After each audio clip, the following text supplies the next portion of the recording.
ہم مسلمان صرف یہ نہیں مانتے کہ خدا ایک ہے، یہ کافی نہیں۔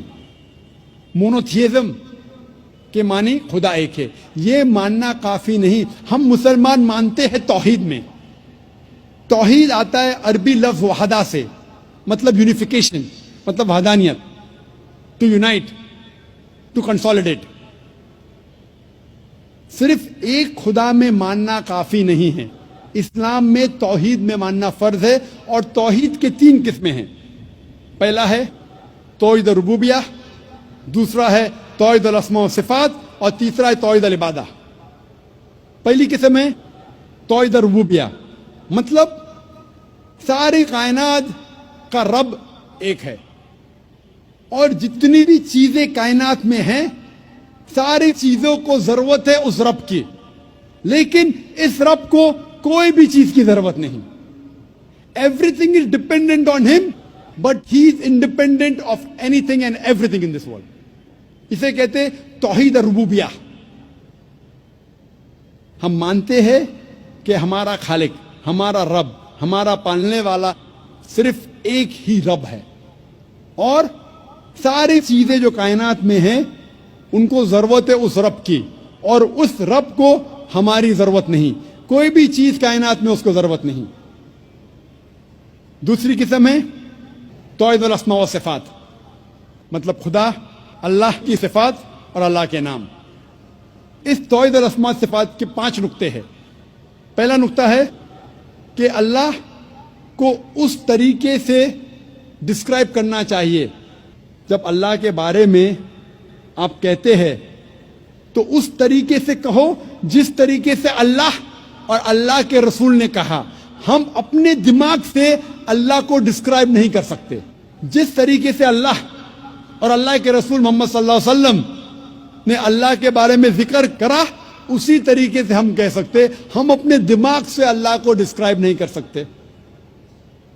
دوسرا نقطہ، اللہ کی صفات وہی ہے جو اللہ نے اپنے آپ کو کہا یا اللہ کے رسول نے کہا۔ آپ اپنے آپ اللہ کو صفات نہیں دے سکتے۔ مثال کے طور پہ قرآن میں لکھا ہے کہ اللہ کو غصہ آتا ہے۔ ہم یہ نہیں کہہ سکتے اللہ کی صفات الغاضب، غصہ ہونے والا۔ اللہ غصہ ہوتا ہے، لیکن اللہ یا اللہ کے رسول نے کبھی بھی نہیں کہا کہ اللہ کی صفات ہے غصہ ہونے والا، الغاضب۔ یہ غلط ہے۔ صرف وہ صفات دینا چاہیے جو اللہ اور اللہ کے رسول نے دی۔ اللہ اور اللہ کے رسول نے جو نام اللہ کو دیا ہے صرف اس سے ہم پکار سکتے ہیں۔ تیسرا نقطہ، جو اللہ کی مخلوقات کی صفات ہے وہ ہم اللہ کو نہیں دے سکتے۔ ہم یہ نہیں کہہ سکتے کہ اللہ سبحانہ و تعالی جھوٹ بولتا ہے۔ جھوٹ بولنا انسان کی صفت ہے۔ ہم یہ نہیں کہہ سکتے کہ اللہ سبحانہ و تعالی بھول گیا۔ بھولنا اللہ کی مخلوق انسان کی صفت ہے۔ چوتھا نقطہ، اللہ کی صفات آپ اس کے مخلوقات کو نہیں دیکھ سکتے۔ جو اللہ کی صفات ہے، جو انسان ہے یا مخلوقات ہے، اس کو آپ نہیں دیکھ سکتے۔ آپ نہیں کہہ سکتے کہ میں جانتا ہوں ایک انسان جو لافانی ہے۔ لافانی اللہ کی صفات میں سے ہے، انسان لافانی ہو ہی نہیں سکتا۔ اور پانچواں نقطہ ہے کہ اللہ کا نام کسی انسان کو آپ نہیں دے سکتے۔ اگر دینا چاہتے ہیں اس کے آگے عبد لگانا ضروری ہے۔ مثال کے طور پہ آپ کسی انسان کو اللہ نہیں کہہ سکتے، کہنا ہے تو عبداللہ کہہ سکتے، اللہ کا عبد، اللہ کا بندہ۔ رحمان نہیں کہہ سکتے، عبد الرحمان کہہ سکتے کہ رحمان کا بندہ۔ اور آپ عبد کسی انسان کے آگے نہیں کر سکتے۔ آپ نہیں کہہ سکتے عبد الرسول، یہ غلط ہے۔ عبد، بندہ صرف اللہ کا ہو سکتا ہے، انسان۔ یہ 5 نقطے ہیں توحید الاسماء و صفات کے۔ توحید کی تیسری قسم ہے توحید العبادہ، مطلب ہمیں صرف عبادت اللہ کی کرنا چاہیے، اس کے علاوہ کسی اور کی عبادت نہیں کرنا چاہیے۔ آپ اللہ کو رب مانتے، اللہ کو اچھے نام سے پکارتے، اچھے صفات دیتے، لیکن اللہ کے ساتھ کسی اور کو شریک کرے، کسی اور کی عبادت کرے تو یہ توحید العبادہ کے خلاف ہے۔ عبادت صرف اللہ کی ہونا چاہیے۔ اللہ کے علاوہ کسی اور کی عبادت کرے تو یہ توحید کے خلاف ہے. اسی لیے قرآن مجید میں لکھا ہے سورہ یونس میں سورہ نمبر 10 آیت نمبر 31 میں کہا جاتا ہے مشرکوں کے بارے میں، جب آپ مشرکوں سے پوچھیں گے کہ اس کائنات میں ساری چیزیں کس نے بنائی، آسمان اور زمین کے بیچ میں، اس کائنات میں سننے کی قوت کس کی ہے، کون وہ شخص ہے جو سب سے پاورفل ہے، اس کائنات میں کون ہے جو مردوں میں جان ڈالتا ہے اور زندوں کو موت دیتا ہے، اس کائنات میں سب سے پاورفل کون ہے، یہ مشرک کہیں گے اللہ. پھر آپ اللہ کے ساتھ دوسروں کو شریک کیوں کرتے؟ یہ آیت میں سورہ یونس میں سورہ نمبر 10 آیت نمبر 31 میں مشرک مانتے تھے توحید ربوبیہ میں کہ اللہ رب ہے، مانتے تھے توحید الاسماء صفات، اچھے صفات، لیکن اللہ کو ماننے کے علاوہ دوسروں کی بھی عبادت کرتے تھے، انہیں کہا گیا ہے مشرک. یہ پیغام دہرایا گیا سورہ زخرف میں سورہ نمبر 43 آیت نمبر 87 میں. جب آپ ان سے پوچھیں گے ان مشرکوں سے کہ آپ کا خالق کون، وہ کہیں گے اللہ، تو آپ اللہ کے علاوہ دوسروں کی عبادت کیوں کرتے؟ یہ مشرک مانتے تھے کہ ہمارا خالق اللہ ہے، لیکن اللہ کے ساتھ دوسروں کی عبادت کرتے. اسی لیے اللہ تعالیٰ فرماتے ہیں سورہ یوسف میں سورہ نمبر 12 آیت نمبر 106 میں کہ اکثر لوگ اللہ کی عبادت نہیں کرتے دوسروں کو شریک کرنے کے بغیر، یعنی اکثر جو لوگ اللہ کی عبادت کرتے ہیں اللہ کے ساتھ دوسرے کی بھی عبادت کرتے ہیں. مطلب انسان اکثر جو اللہ کی عبادت کرتے ہیں، خدا کی عبادت کرتے، ایشور کی عبادت کرتے ہیں، اس خدا کے ساتھ دوسروں کو بھی شریک کرتے ہیں، دوسرے کی بھی عبادت کرتے ہیں. اور اگر اس توحید میں ان تینوں قسموں میں سے ایک بھی قسم کا آپ پالن نہیں کریں گے، ایک بھی قسم کو توڑتے ہیں، تو اسے عربی میں کہتے ہیں شرک. شرک مطلب پارٹنر، کسی کو شریک کرنا، اور شریعتاً شرک مطلب اللہ کے ساتھ کسی اور کی عبادت کرنا، اللہ کے ساتھ کسی اور کو شریک کرنا، اسے کہتے ہیں عربی میں شرک.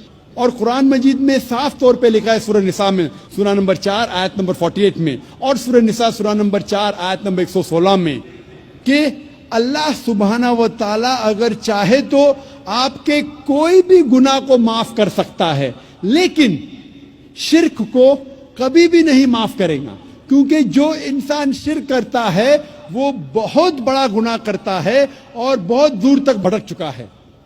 اسی لیے شرک قرآن مجید میں اور اسلام میں سب سے بڑا گناہ ہے جو اللہ سبحانہ و تعالیٰ کبھی بھی نہیں معاف کرے گا. اگر آپ نے شرک کیا اور مرنے کے پہلے توبہ نہیں کی، اگر آپ مشرکانہ حالت میں مرے تو آپ کے لیے جہنم 100%.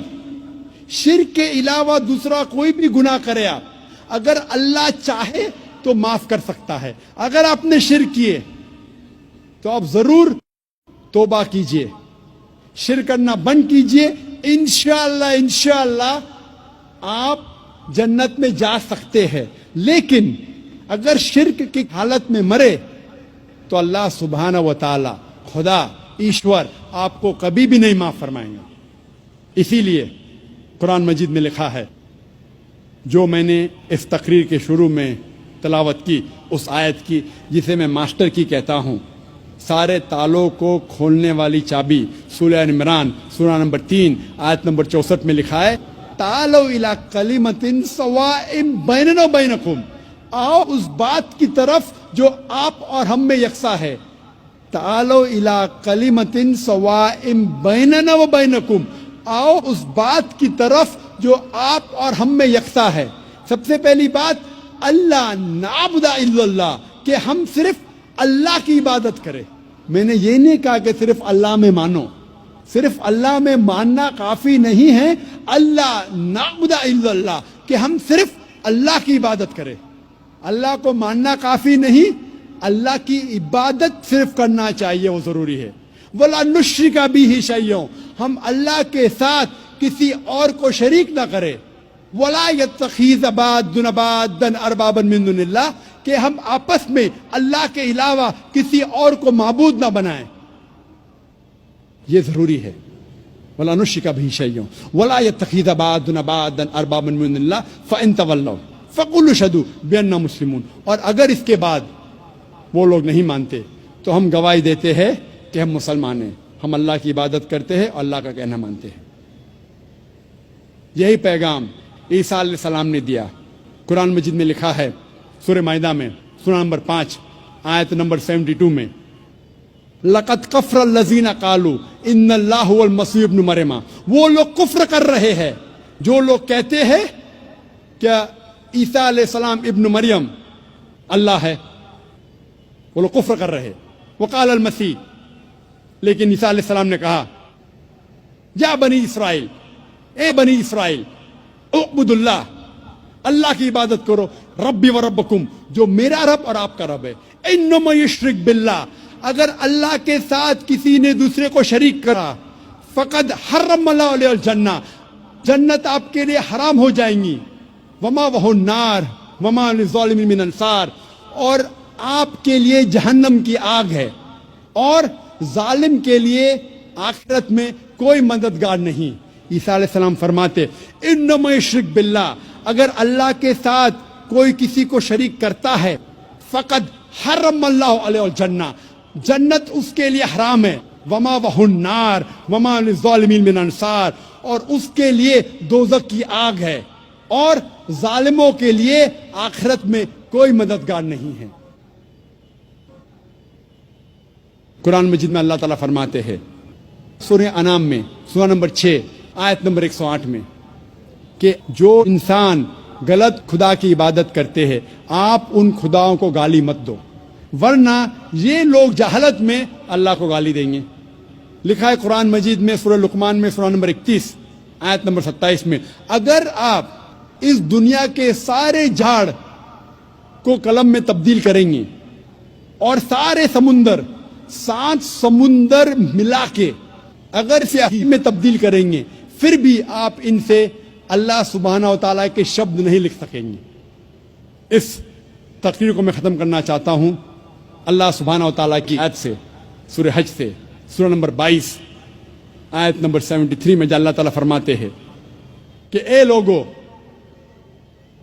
اس بات کو سنو، جو کوئی آپ کے مددگار ہے اللہ کے علاوہ، اگر یہ سارے اکٹھا ہو گئے ایک مکھی کو بنانے کے لیے، پھر بھی یہ لوگ مکھی کو نہیں بنا سکیں گے، اور اگر مکھی کوئی کھانا ان سے چھینیں گی تو یہ لوگ اس کھانے کو بھی واپس نہیں لا سکیں گے۔ کمزور ہے وہ لوگ جو غلط خدا کی عبادت کرتے ہیں، اور کمزور لوگ ہیں وہ جس کی عبادت کرتے ہیں۔ وآخر دعوانا الحمدللہ رب العالمین۔